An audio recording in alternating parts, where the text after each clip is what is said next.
সৈনিক ক্লাবে আসলেই বা সৈনিক ক্লাব থেকে মেইন রাস্তায় কাকলিতে উঠতে গেলে দেখবেন রাস্তার মাঝে এইভাবে করে বালু রেখে দিয়েছে।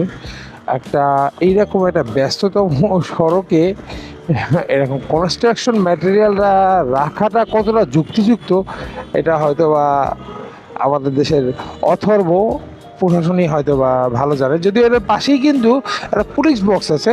মানে আসলে সত্যি কথা বলতে আমাদের মানে যেটা মনে হয় বাংলাদেশে যে ট্রাফিক পুলিশে যারা আছে হয় তাদের ভালোভাবে ট্রেনিং দেওয়া হোক, আদারওয়াইজ এই যে অথর্ব ট্রাফিক পুলিশগুলোরে সরাই দিয়ে এখানে নতুন নতুন ফ্রেশার অনেক আছে, অনেক ইন্টেলিজেন্স ছেলেপেলে আছে বর্তমানে যারা কিন্তু অনেক ভালো বুঝে।